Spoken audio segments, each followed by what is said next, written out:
오늘은 다니엘 1장의 말씀을 갖고 뒤에 계신 하나님 앞에 세워진 나, 뒤에 계신 하나님 앞에 세워진 나라고 하는 제목으로 함께 하나님 말씀을 나누도록 하겠습니다.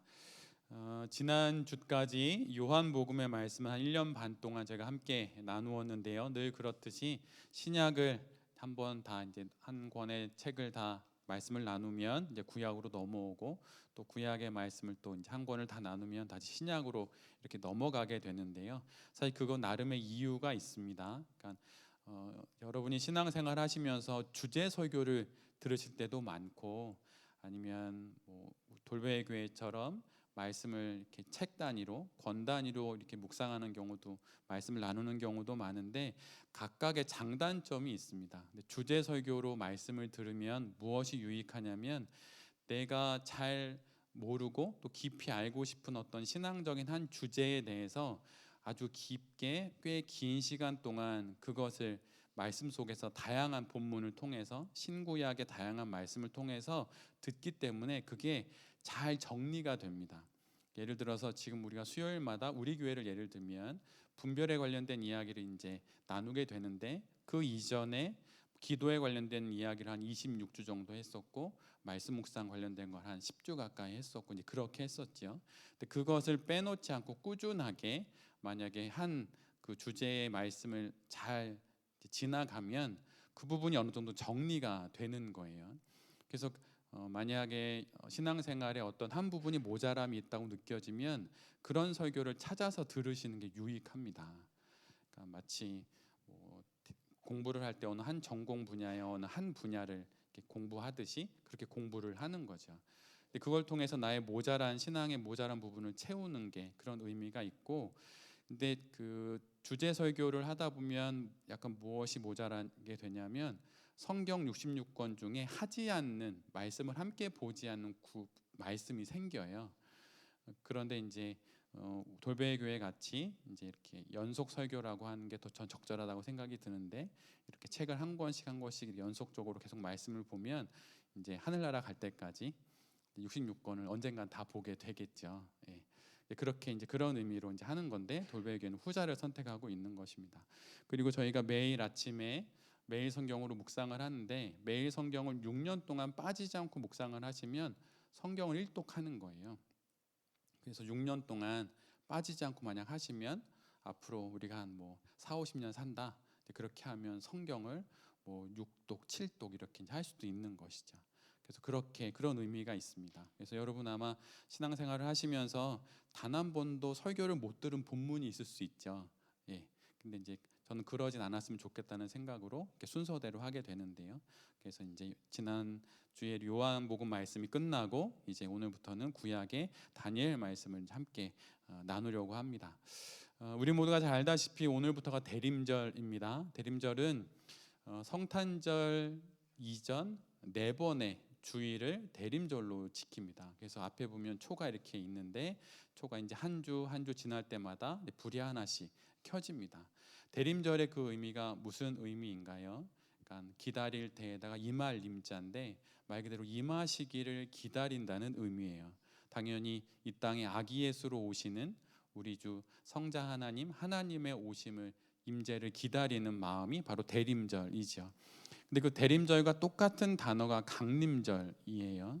근데 그 강림절과 대림절은 사실 같은 날, 우리가 좀 함께 보내고 있는 같은 날을 의미하는데 용어가 좀 다르게 사용되는데, 대림절은 기다릴 때자를 쓰지만 강림절의 강자는 내릴 강자를 씁니다. 그래서 내려오시는 걸, 그 임하시는 거에 초점을 맞추는 거예요. 그래서 대림절은 성도, 우리의 입장에서 기다리는 의미로 대림절이 좀 그런 의미가 좀 더 크고, 강림절은 예수님께서 이 땅에 내려오신다, 그분이 주어가 돼서 오신다, 이런 의미가 더 강합니다. 그래서 그런 양쪽의 의미가 있는데 뜻은 같아요. 그냥 전체적인 뜻은 같은 것이죠.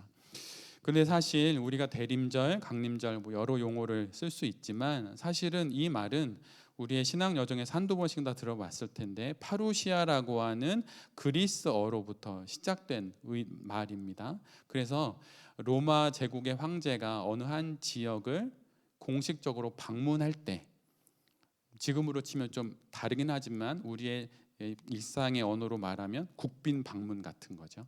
그럴 때 여러분 국빈 방문하는 거 봤습니까? 그러면 그 오는 그 다른 나라의 대통령이나 뭐 국왕을 맞이하기 위해서 맞이하는 나라에서 엄청 준비를 많이 하죠. 그렇게 우리가 예수님을 기다리는 거예요.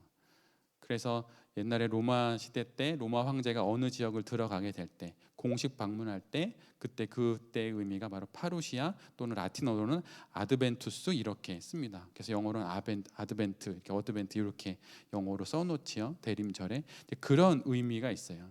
그래서 황제로 즉위한 이후에 어느 한 지역을 첫 번째로 방문할 때 그때 바로 대림절, 강림절, 파루시아 이런 용어를 쓰게 되는 것입니다. 그런데 우리는 이 땅에 왕으로 오시는, 우리가 함께 불렀던 찬양처럼 왕으로 오시는 예수 그리스도를 기다리는, 그 국빈을 맞이하는 그 마음으로 우리가 기다리는 거예요. 그래서 그 마음으로 대림절을 보내는 것입니다. 그냥 이렇게 연말 연시 뭐 세상 사람들이 송년회 하듯이 그렇게 보내는 게 아니라 그분이 오신다, 4주 뒤에 오신다, 12월 25일 날 오신다, 이 마음으로 한 주 또 한 주 그렇게 보내는 것입니다. 그리고 이 기다림으로 예수 그리스도 이 땅에 내려오심을 통하여서 비로소 교회의 새로운 한 해는 시작이 되는 거예요. 사실 우리가 신앙생활하고 있는 기독교 안에는 5개의 주요 절기가 있어요. 그 첫 시작이 대림절입니다. 대림절, 사순절, 부활절, 성령 강림절, 그다음에 추수감사절, 이렇게 5개예요. 근데 여러분, 우리가 방금 제가 말씀드렸던 이 5개의 이 절기에 그 절자가 무슨 절자인지 아십니까? 사실 그 절자는 한자로는 마디 절자예요. 마디 절자. 그 절기라는 의미는 무엇이냐면 신앙의 매듭을 그때그때 짓는 거예요. 여러분, 태풍이 불면 그 태풍이 여름에 막 치면 뭐 500년, 600년, 막 1000년 된 아름드리 나무들도 부러질 때가 있습니다. 그런데 아무리 태풍이 거세게 불어도 부러지지 않는 나무가 있어요. 그 나무는 어떤 나무인가요? 대나무입니다. 대나무. 왜 대나무는 부러지지 않죠? 대나무는 마디가 있기 때문이에요. 왜 우리의 신앙이 어려운 일을 만나거나 어떤 예기치 못했던 사건이나 변화들을 만날 때 왜 우리 아름드리 20년, 30년 된 신앙이 퍽퍽 무너지고 부러지고 그러는 겁니까? 매듭이 없기 때문이에요. 그래서 절기, 기독교 안에 5가지 절기를 잘 지켜내는 것이 신앙의 매듭을 짓는 것과 같은 것입니다. 지난 우리가 2주 전에 추수감사절을 함께 보냈죠. 특별히 너무 은혜로운 입교식과 함께 너무 뜻깊게 보냈는데, 그렇게 한 번에 신앙의 매듭을 짓고 또 대림절을 짓고 또 뭐 사순절을 매듭 짓고 이런 식으로 단단하게 매듭을 지으면 그 어떤 것으로도 쓰러지지 않는 것입니다. 그래서 신앙생활을 잘하기 위해선 절기를 잘 지켜야 한다라고 하는 믿음의 선인들의 권면도 있어요. 그래서 건강한 신앙을 갖기를 원하면 성도들이 해야 할 일 중에 가장 중요한 것 중에 하나가 절기에 맞춰서 신앙생활을 하라는 것입니다. 사순절은 사순절답게, 부활절은 부활절답게, 대림절은 대림절답게 그렇게 보낸다면 어떻게 그 신앙이 성숙하지 않을 수 있고 또 그 신앙이 어떻게 성장하지 않을 수 있겠습니까? 그런데 1년으로 보면 그렇게 5절기가 있지만 사실은 우리의 오늘이라고 하는 이 시간 역시도 마찬가지예요.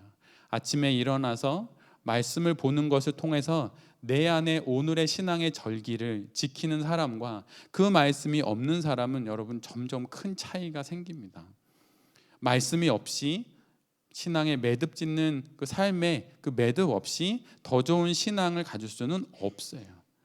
대림절기를 우리가 이렇게 보내긴 하지만 매일 아침의 묵상과 매일 저녁의 기도와 7일마다 다가오는 주일의 이 반복되는 일상에서의 절기를 잘 지켜낼 때 이게 작아 보이지만 이것이 우리의 신앙을 지켜주는 아주 중요한 내용이 된다고 하는 것이에요.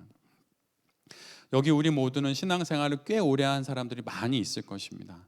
모태신앙으로 지금까지 신앙생활을 한 사람도 있을 것이고 중간에 예수님을 믿어서 여기에 이른 사람도 있겠죠. 그런데 우리의 신앙이 작년과 다른 2024년에 새로운 신앙의 모습으로 성장하기 위해선 가만히 있는다고 결코 성장하거나 성숙하지 않습니다.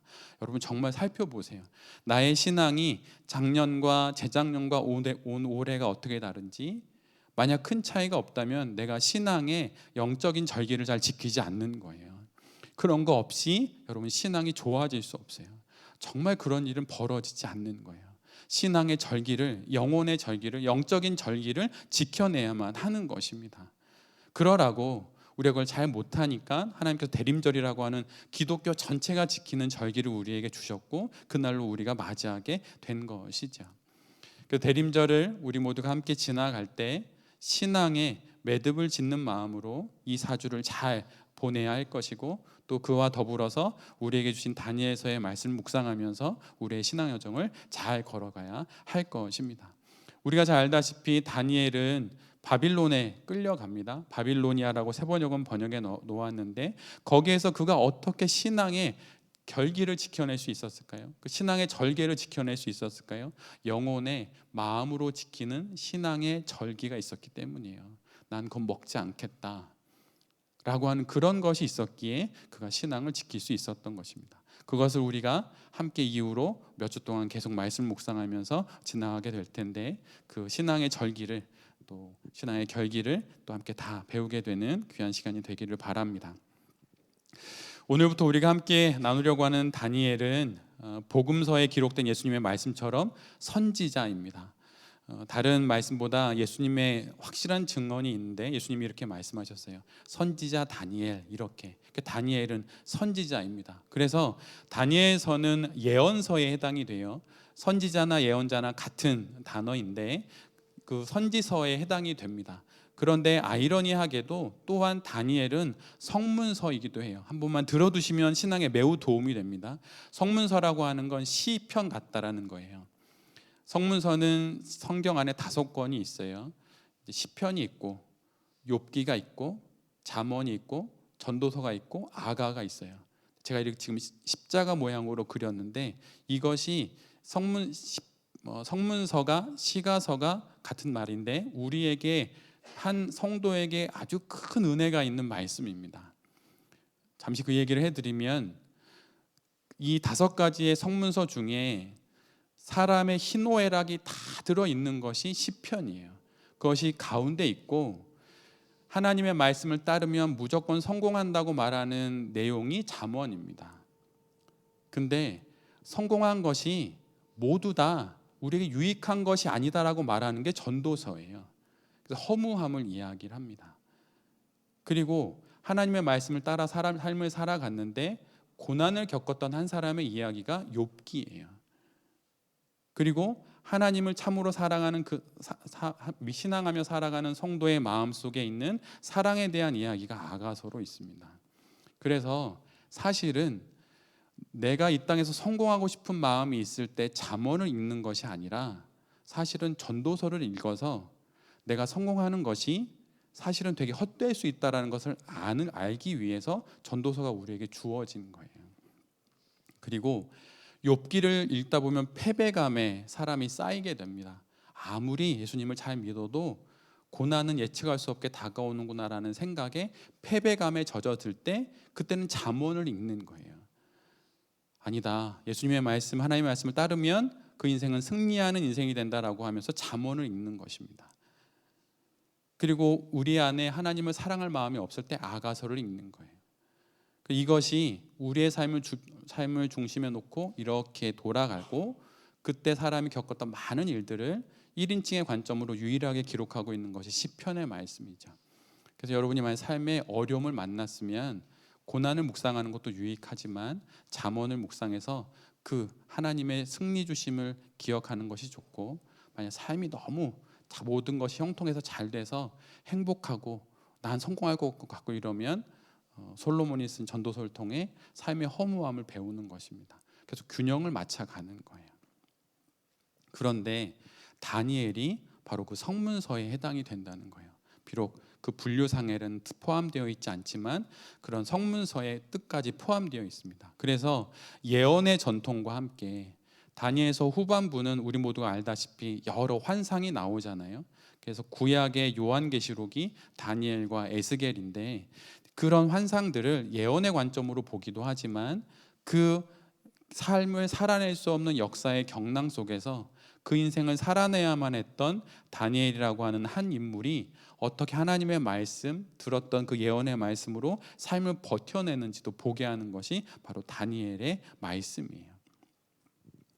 그런데 다니엘은 다른 예언서들과 좀 다른 특징이 있는데, 사실 다른 많은 예언서들은 사실은 이스라엘이나 유다를 향해서 예언을 하는 겁니다. 물론 이방 나라를 향해서도 예언의 말씀을 하는 선지자들이 있기는 있지만 아주 극히 좀 적고, 대부분은 하나님의 나라와 백성인 이스라엘과 유다를 향해서 예언을 선포하는 게 많은 비중을 차지합니다. 그런데 특별히 다니엘은 그게 아니에요. 다니엘은 한 국가와 한 민족, 그래서 이스라엘과 유다 또 그 이외의 나라에 초점을 맞추는 것이 아니라 여러 나라들을 언급함을 통하여서 역사를 통치하시고 주재하시는 분이 하나님이시라고 하는 것을 우리 모두에게 전해주는 것입니다. 그래서 다니엘을 통해서 우리 모두가 알 수 있는 건 역사의 주인이 하나님이시구나 라고 하는 것을 알게 되는 거예요. 언뜻 보면 세상의 권력, 그 무도한 권력들이 모든 것을 주장하고 세상을 왼쪽으로 오른쪽으로 좌지우지하는 것 같지만 실상은 그런 것이 아니라 하나님이 역사를 주관하시고 그 역사를 주관하시는 그 하나님 앞에 순종하는 사람이 그 하나님의 역사 가운데 쓰임 받는다고 하는 것을 다니엘서가 우리에게 말해 주는 거예요. 더 나아가서 다니엘서는 이런 역사에 대한 이해를 역사의 끝으로까지 끌고 갑니다. 그래서 종말과 부활로까지 연결을 시켜요. 그래서 환란의 시대를 살아가는 성도들에게 믿음을 격려하고 궁극적인 승리가 우리 모두에게 있음을 알라고 말씀하면서 절망하지 말고 좌절하지 말고 흔들리지 않는 믿음으로 세상 권력의 승리와 그들의 박해에 굴하지 말고 이겨내야 한다는 메시지를 전해주는 것입니다. 그 메시지를 전하는 삶으로 하나님이 선택하신 것이 다니엘과 세 친구들이에요. 그것이 다니엘서의 전체적인 내용입니다. 그리고 다니엘서의 마지막 특징 중에 하나는 총 12장으로 되어 있는데 사실은 기록되어 있는 언어가 두 가지입니다. 1장과 그다음에 8장 이후로부터는 히브리어로 기록되어 있는데 가운데 2장부터 7장은 아람어로 기록되어 있어요. 지금으로 치면 여러 나라에서 대부분 의사소통이 가능한 영어로 기록되어 있는 거죠. 그래서 히브리어로 1장, 8장 이후가 기록되어 있고 2장부터 7장이 아람어로 기록되어 있다는 것이 좀 특이한 면입니다. 이런 이해를 갖고 다니엘서를 이제 우리가 함께 볼 거예요. 오늘 본문의 첫 구절은 역사적인 사실을 기록하는 것으로 시작이 됩니다. 주전 600년 전에 이미 북이스라엘은 멸망하였고 남유다만 살아남은 거예요. 주전 732년 경쯤에 북이스라엘이 아수르에 의해서 멸망합니다. 여러분 이거는 외워두시는 게 도움이 돼요. 아수르에 의해서 북이스라엘이 멸망합니다. 그리고 아수르의 그 힘과 세력이 점점 줄어들고 새롭게 부상하는 나라가 있었는데 바로 바빌론이었어요. 바빌로니아였어요. 그런데 이 나라 틈바구니에 지금 유다가 그 나라의 인생을 살아가게 되는 거예요. 근데 이게 역사적인 좀 배경이 있습니다. 오늘 좀 첫날이라 이런 좀 아시는 게 좋은데 이스라엘 역사 가운데 이스라엘을 끊임없이 괴롭혔던 대표적인 나라가 애굽이 있습니다. 그래서 출애굽을 하지요. 애굽이 있고 그 다음에 대표적인 나라가 아수르, 그 다음이 바벨론 이렇게 돼요. 근데 출애굽의 내용처럼 애굽이 끊임없이 이스라엘을 괴롭히니 이제 이스라엘이 애굽으로부터 나오게 됩니다. 근데 지금도 주전 600년 경에도 여전히 애굽은 그 당시에 강대국이었어요. 그런데 그 애굽의 힘이 좀 줄어드는 틈을 타서 아수르가 힘을 크게 갖습니다. 그래서 그 아수르가 북이스라엘을 쳐서 멸망시켜요. 근데 아수르는 매우 잔혹한 통치를 했는데 근데 그 나라도 150년 정도 통치하다가 역사 속에서 사라집니다. 그런데 지금 이 다니엘이 겪고 있는 상황은 어떤 거냐면 애굽은 다시 옛날의 권력을 세력을 다시 되찾으려고 하고 있고, 아수르는 그 힘이 줄어들고 있는 상황에 바벨론이 새롭게 힘을 키워가고 있는 상황인 거예요. 그래서 애굽이 아수르와 편을 먹고 바벨론하고 대항하려고 합니다. 근데 그 틈바구니에 지금 멸망하지 않고 간신히 살아남은 유다가 있는 거예요. 근데 이 유다가 그 당시 정치를 잘 못해서 바벨론의 공격을 받고 나중에 멸망하게 되죠. 근데 바로 이 상황, 애굽이 다시 힘을 회복하려고 하고 아수르는 힘이 줄어들고 있고, 그 틈바구니에서 바벨론이 이 고대 근동 지역의 모든 힘을 독차지하려고 하는 상황에 지금 다니엘이 살고 있는 시대가 바로 그런 배경이라고 하는 것입니다. 그런데 그때 바벨론의 느부갓네살과 애굽과 아수르 두 나라가 연합해서 전쟁을 벌이는데, 그게 여러분이 많이 들어보셨던 갈그미스 전투예요.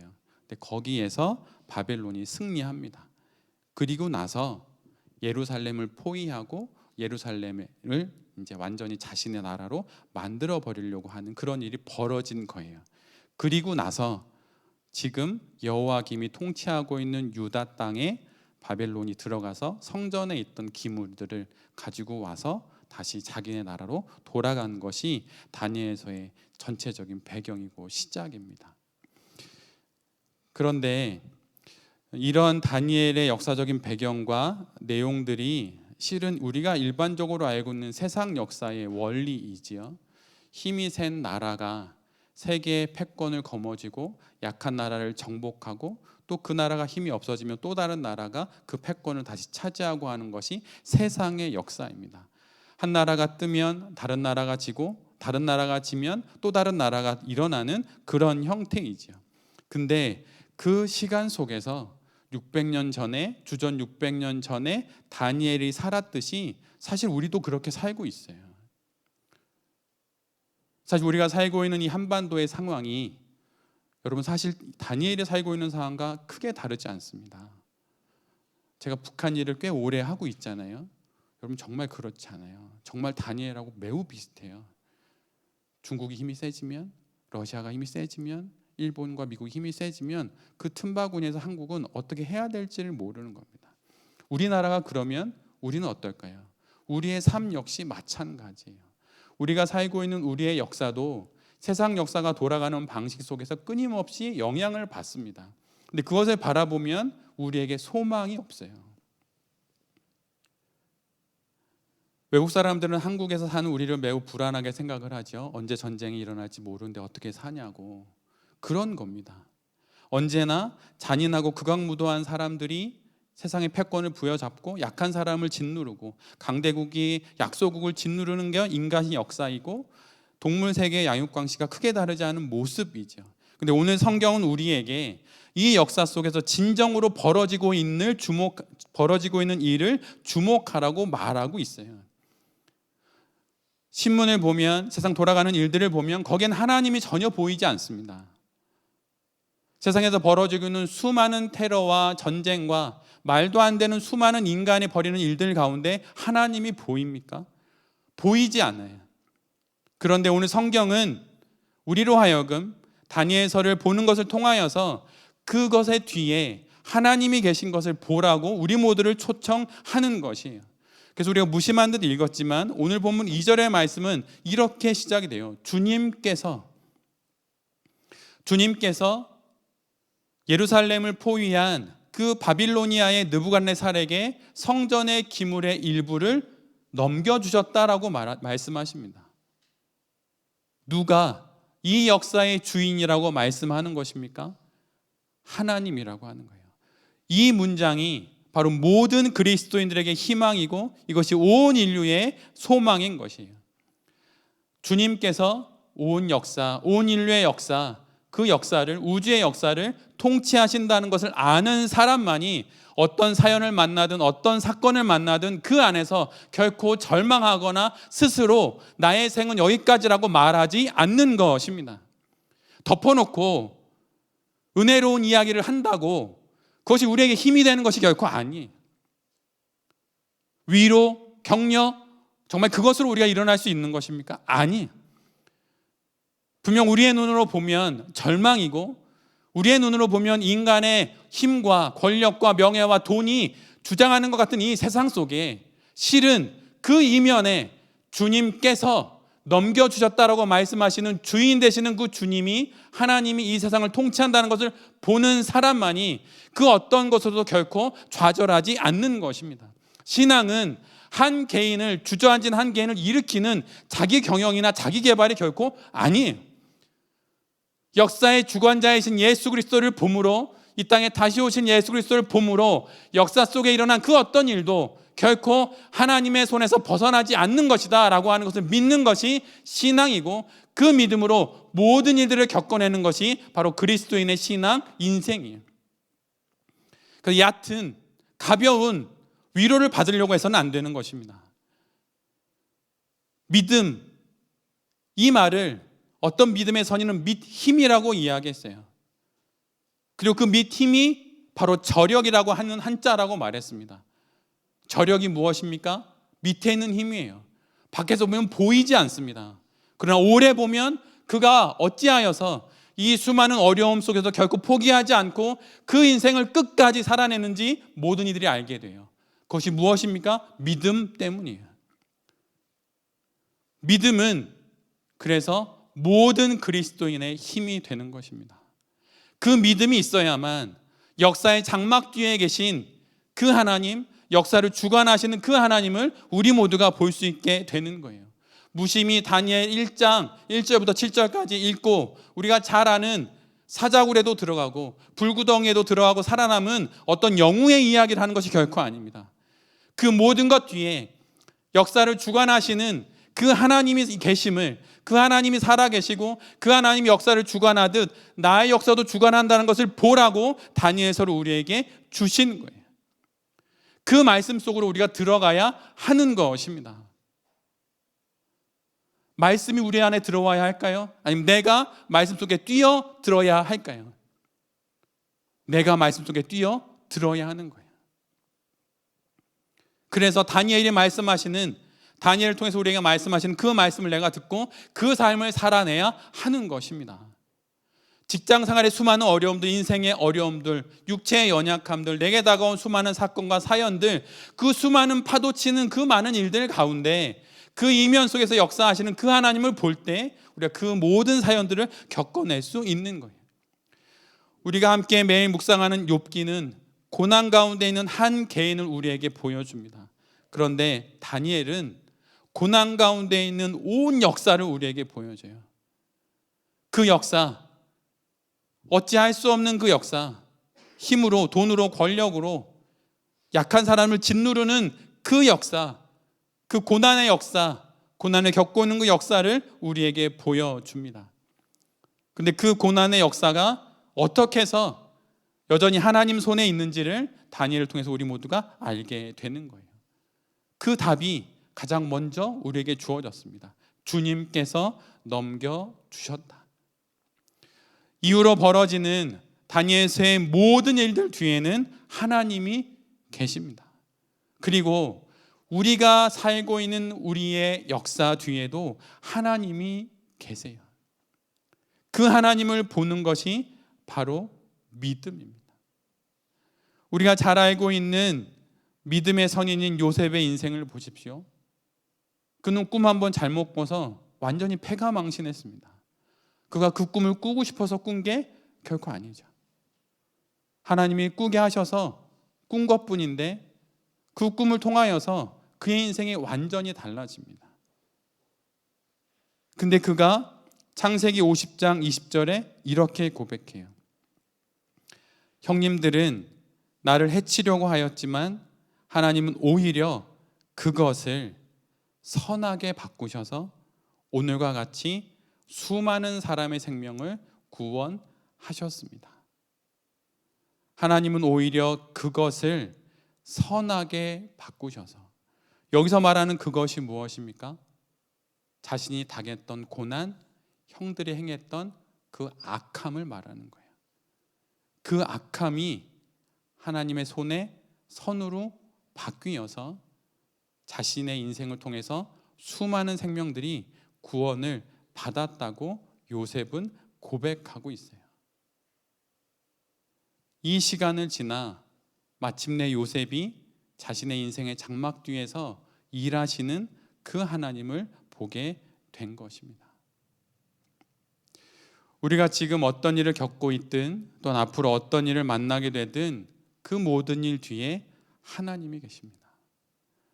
연극의 무대 뒤에 드리워진 그 장막과 같이 우리의 인생의 장막 뒤에 하나님이 계세요.